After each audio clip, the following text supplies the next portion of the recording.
वक्रतुंड महाकाय सूर्यकोटि संप्रभ निर्विघ्नं कुरु मे देव सर्वकार्येषु सर्वदा। मंगलम भगवान विष्णु मंगलम गरुड़ध्वज मंगलम पुंडरीकाक्ष मंगलाय तनो हरि। देखिए, शिव पुराण से ही जुड़ी कथा हम भेज रहे हैं। सावन का महीना चल रहा है और सावन के महीना में शिव पुराण का सुनने का बहुत बड़ा महत्व है। कहते हैं ना कि एक घड़ी आधे में पुण्य। तो अगर एक घड़ी भी हम कथा सावन महीना में सुन रहे हैं तो उसका अमोघ पुण्य है, उसका पुण्य का कोई और अंत नहीं है। इसीलिए कह रहे हैं कि आप लोग जितना हो सके उतना सुनिए, दूसरों को भेजिए, उसको लाइक कर दीजिए, सब्सक्राइब कर दीजिए, पुण्य की भागी बनिए। इसमें कोई पैसा लगने वाला चीज़ नहीं है, खाली एक बटन दबाना है और आप लोग को कितना पुण्य मिलेगा उसमें तो कोई कह नहीं सकता। उसमें लिख दीजिए हर हर महादेव, हर हर महादेव। सब करने से पुण्य की भागी बनते हैं।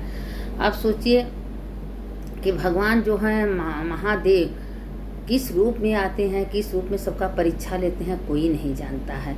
आप बहुत शिव जी का पूजा कर रही हैं तो आपका परीक्षा लेंगे कि आप वो परीक्षा में खड़ी उतरी कि नहीं उतरी, या उसमें आपकी परीक्षा में कोई कमी है। तो भगवान ऐसे ऐसे परीक्षा लेते हैं।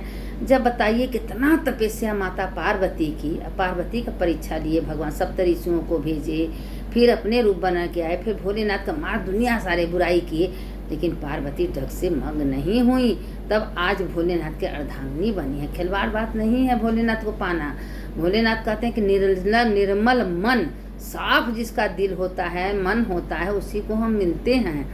अगर आपका मन साफ है, किसी के प्रति द्रोह नहीं, विद्रोह नहीं, झगड़ा लड़ाई नहीं, सब भगवान करते हैं, सब भगवान करते हैं। तो देखिए कि वो निर्मल मन में भगवान आपको एक दिन में किस रूप में मिलेंगे आपको पता भी नहीं चलेगा। स्वयं भगवान आपके सामने आएंगे, लेकिन मन में कल है, छल है, कोई लालच से आप पूजा कर रही हैं, मंदिर जा रही हैं, आपके अंदर लालच भावना है, तो भगवान भी जल्दी सुनते नहीं, क्योंकि लालच वाले का भगवान, लालची का कभी। देखिए, कोई भी है अगर आपसे नहीं मांग रहा है तो आपको स्वयं दया आ जाएगी, उसको दे देंगे। और जो बार बार मांगता है तो अंदर से ही लगता है कि मंगन है, लालची है, भिखारी है, इसको क्या हम दें। तो होता है ना। तो इसीलिए कहते हैं कि भगवान के पास जाइए, लेकिन भगवान से कुछ मांगिए मत। भगवान कहते हैं कि अगर हमारे पास आना है, हमारे कृपा चाहना है तो हमसे मत मांगे। देखिए, जब अर्जुन, शिव पुराण की ही कथा है, जब अर्जुन तपस्या करने गए थे, आप लोग महाभारत भी देखे होंगे, जब अर्जुन तपस्या करने गए थे पाशुपत लेने के लिए, तो वहाँ जंगल में बैठ के ओम नमः शिवाय तपस्या कर रहे थे। तो भगवान कहें कि अर्जुन को हम ऐसे नहीं देंगे। परीक्षा लेने के लिए अपने दूसरे रूप में आए, बहेलिए के रूप में, और एक भेड़िया बना दिए। भेड़िया बना के तीर चलाए अर्जुन। अब भगवान कहें हम तीर चलाएं, कहें पहले हम चलाए हैं। तो उसी में दुनिया से बहस सुने, कहें ठीक है तुमको ले जाना है तो हमारे संग युद्ध करना पड़ेगा। अब युद्ध करने लगे अर्जुन। जब युद्ध अर्जुन करने लगे तो अंत में बाद में अर्जुन को पहचान में आ गई, ओहो ये तो महादेव हैं। महादेव को कौन पा सकता है? क्या महादेव को अर्जुन हरा सकते हैं? नहीं हरा सकते। अंत में भगवान अर्जुन पर कितना खुश होके आशीर्वाद दिए, जाओ अर्जुन तुम्हारे तपस्या से हम प्रसन्न हैं, तुम जो चाहते हो तुमको मिलेगा। तो भगवान अपने भक्त का, जो भगवान का भक्त है, जो भगवान का तपस्या कर, भगवान जरूर परीक्षा लेते हैं। अगर वो परीक्षा में आप पास हो गई तो समझ जाए जग जीत ली, और नहीं पास हुई, थोड़ा सा कष्ट आया शरीर पर, घर में, परिवार में, भगवान को तो हम इतना पूजा किए, मंदिर गए, भगवान का प्रार्थना की, भगवान तो मेरा सुनबे नहीं किए, भगवान तो मेरा सुनबे नहीं। लगे लोग भगवान का शिकायत करने। अरे क्यों भगवान का शिकायत करते हो भाई? जो कर्मानुसार आप कर्म करके आए हो वही कर्मानुसार हमको सुख दुख मिलता है। अगर हमारे शरीर पर बहुत दुख है, हम दुख भोग रहे हैं, तो वो जन्म में हम पाप किए हैं, मेरे पाप की वजह से मेरा दुख आया है। और ये जन्म में भी आप अगर झूठ साथ हर बात उधर कर रही हैं, बुराई तिराई कर रहे हैं, तो फिर उसको भी भोगना पड़ेगा।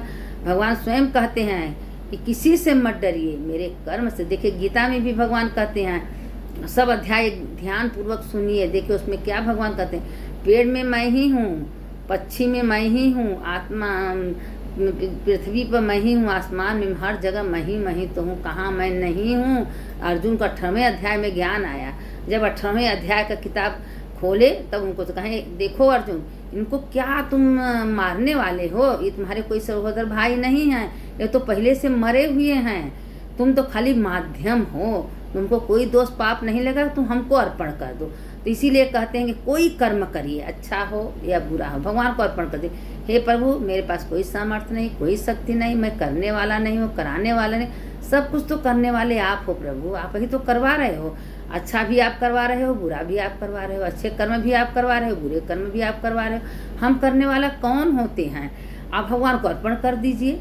और शिवाय अर्पणम, शिवाय अर्पण, मंत्रहीन, क्रियाहीन, भक्तहीन, शिवाय अर्पण, ये मंत्र बोल के अर्पण कर दीजिए। प्रभु अच्छा हो तो बुरा हो तो आप जाने, हम आपके बच्चे हैं, हमसे क्या गलती हुई हमको कुछ नहीं पता, न हमारा चीज़ है, न मेरा घर है, न मेरा द्वार है, आपने दिए हैं, आपका चीज़ हम यूज कर रहे हैं। बस आत्मा न कभी जलती है, न कटती है, न मरती। आपके कर्मानुसार वो आत्मा शरीर प्रवेश करेगा। अगर बुरा कर्म है तो बुरे आत्मा में शरीर में जाएगा, कुत्ता, बैल, बिल्ली, गाय, घोड़ा। अब अच्छी आत्मा है तो अच्छी जगह जाएगा। अगर उससे अच्छा आत्मा सतो गुण आत्मा है तो भगवान अपने विलीन कर देंगे, उसका आवागम से छुट्टी हो जाएगा। और ना ही तो ऐसा नहीं करेंगे तो फिर बार बार जन्मना मरना। कौन किसका पर। जब अर्जुन एक बार गए स्वर्ग लोग, जब अभिमन्यु मारे गए, जब अभिमन्यु मारे गए तो अर्जुन गए, देखें अभिमन्यु वहाँ स्वर्ग लोग में बैठे, क्योंकि अभिमन्यु अच्छे कर्म किए थे, अपने युद्ध से लगन से मारे गए। अर्जुन गए, गले लगे, बेटा आओ गले लग जाए, तुम मेरे बेटा हो, हम तुम्हारे पिता। कौन पिता, कौन बेटा, कौन किसका क्या है, हमको तो कुछ नहीं है। अरे शरीर तो कल के आप मेरे आज पिता हैं, कल हम आपके पिता बनेंगे, आप कल मेरे बेटे हैं, हम आपको बेटे में। कौन पिता कौन बेटा, किसी का कोई बेटा पिता नहीं होता है। ये तो कर्मानुसार शरीर मिलके प्रारंभ होता है कि हाँ उनके बेटा है, उनके माता, कोई किसी का नहीं है। तो तुम क्यों बेटा बनाने आए हो?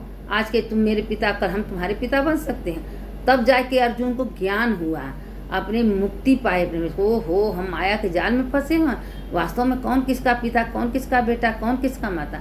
तब जाके अर्जुन को ज्ञान हुआ। अर्जुन 18वें अध्याय में अर्जुन को ज्ञान आया तो अर्जुन जाके लड़ाई किए, और लड़ाई किया कि अर्जुन तो खाली बाण चला दे, चक्र हर बाण पर कृष्ण भगवान का चक्र था। मारे तो कृष्ण भगवान, कहते हैं भगवान कि सब कुछ करते हम हैं। अरे जरा विचार तो करिए कि जौने समय भगवान उनके दादा जो थे, उन जब परीक्षा लेने के लिए गए तो दुर्योधन को वजह से कह दिए कल हम अर्जुन को जरूर मारेंगे। भीष्म पितामह प्रतिज्ञा कर लिए थे, हम अर्जुन को कल जरूर मारेंगे। अब भगवान को नींद नहीं आ रही है, घर से बाहर, बाहर से भीतर, भीतर से बाहर कर रहे। और अर्जुन मस्ती से चद्दर ओढ़ के सोए। कहे अर्जुन तुमको जरा चिंता नहीं है, भीष्म पितामह प्रतिज्ञा लिए हैं कल तुमको मार देंगे और तुमको चिंता। कहें जिसके चिंता आप भगवान करने वाले हैं, मेरे रक्षक करें, हम चिंता क्यों करें? मेरा चिंता तो आप कर रहे हैं, हम काहे को चिंता करें? मस्ती सो रहे हैं, चिंता मेरा आप करिए। कैसे कैसे युक्ति निकाले भगवान देखिए अर्जुन को बचाने के लिए कि द्रौपदी को ले लिए, उनको साड़ूंगा। द्रौपदी का चप्पल तक भगवान अपने कंधे में चुरा लिए थे। द्रौपदी बिना चप्पल का धीरे धीरे भीष्म पितामह के पास जाइए, और जब पैर छू रही आशीर्वाद, अखंड सौभाग्यवती भव, आशीर्वाद दे दिया। वो सोचे कि अर्जुन के कल बोले थे कि अर्जुन की पत्नी को भेज दीजिएगा। जब अर्जुन के पत्नी को, अरे उनको दुर्योधन के पत्नी को, सॉरी गलती हो गया, दुर्योधन के पत्नी को बोले थे, और दुर्योधन की पत्नी नहीं आई, द्रौपदी को ले गए और द्रौपदी को आशीर्वाद दिवा दिए। अखंड द्रौपदी का अखंड, तो भीष्म पितामह को पीछे तो हटना पड़ेगा ना, क्योंकि पांचों पांडव जिंदा रहेंगे तभी तो अखंड सौभाग्य उनका रहेगा। तो अब भीष्म पितामह सोचने लगे अब तो हम आशीर्वाद ही, मेरा आशीर्वाद खाली तो जाएगा नहीं। अब उसे युक्ति निकाले कि तुम हमारे साथ ऐसे ऐसे युद्ध करना, और शिखंडी को सामने खड़ा कर देना, और जब शिखंडी आएगा तो हम वो बाण जो है, शिखंडी रहेगा तो हम चलाएंगे नहीं, तो हमको बाण चला देना। तो ये सब क्या है? देखिए आज भीष्म पितामह को इतना बाण लगा, कैसे लगा, किस तरह लगा?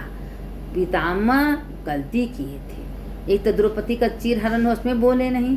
दूसरी बात है, रास्ते में जा रहे थे, राजा थे, एक सांप रास्ते में उसको कांटा में फेंक दिए। जितना कांटा भीष्म पितामह के शरीर में धंसा तो उतना कांटा उस सांप के धंसा। उसके पाप के कारण से शिवसैया, देखिए कितने बड़े धर्मात्मा, कितना दिन तक भीष्म पितामह शिवसैया पर पड़े थे। तो ये बताइए कि हम लोग किस खेत की मूली हैं? कलयुग में नाम है अधारा, जितना नाम भगवान का लेते जाएंगे आपके पाप करते जाएगा, करते जाएगा, करते जाएगा, आपका सही रास्ता मिलते जाएगा। तो इसीलिए कह रहे हैं कि 1 मिनट सत्संग से मत भागिए, बिन सत्संग विवेक न होई, राम कृपा बिन सुलभ न हो। एक घड़ी आधे में पुनिया। थोड़ा सा सत्संग करिए, पर डे करिए। जैसे रोज नाश्ता है, भोजन है, रोज शरीर को चाहता है ना, इसीलिए सत्संग शरीर को रोज चाहेगा। इसीलिए रोज सत्संग सुनिए। हम तो थोड़ा सा भेजते हैं, उतने सुन लीजिए, आपका पूरा दिन का खुराक मिल जाएगा। क्योंकि सत्संग का बहुत बड़ा महिमा है। एक पलड़ा पर सारा धन दौलत रुपया पैसा सब कुछ रख दीजिए, अपना पूजा पाठ मंदिर जा, एक पलड़ा खाली सत्संग का धर्म रखिए, सत्संग का भारी पल्ला हो जाएगा, ये सब कम हो जाएगा। इतना महिमा सत्संग का है। क्योंकि जब सत्संग करेंगी, ज्ञान आपको आएगा, तो सही ढंग से काम करेंगी। सत्संग नहीं करेंगे तो वही उल्टा सीधा इधर से उधर से करते रहेंगी। इसीलिए सत्संग का महिमा बहुत दिया गया है। तो आप लोग से बार बार हम कह रहे हैं, सत्संग करिए, संतों का संग। तो इसलिए करेंगी तो आप लोग को बाबा विश्वनाथ अपनी कृपा बरसाएंगे। इसीलिए देखिए, पार्वती माता हमेशा लक्ष्मी माता को ज्ञान देती रहती हैं। एक बार दोनों जनी घूमने विचरने के लिए निकली थी आकाश मार्ग पर, तो एक खेत में खूब सुंदर सा फूल देखी। लक्ष्मी माता से बर्दाश्त नहीं हुआ, बहाना कर चली गई, तोड़ ली। अब वो हाथे में छिपाई थी। और शंकर जी, अरे पार्वती, लक्ष्मी माता गई, पार्वती तो इसी तरह गई है। विष्णु भगवान कह दिया, लक्ष्मी माता तुम्हारे हाथ में कुछ है? लक्ष्मी जी कहीं कुछ नहीं स्वामी, कुछ नहीं।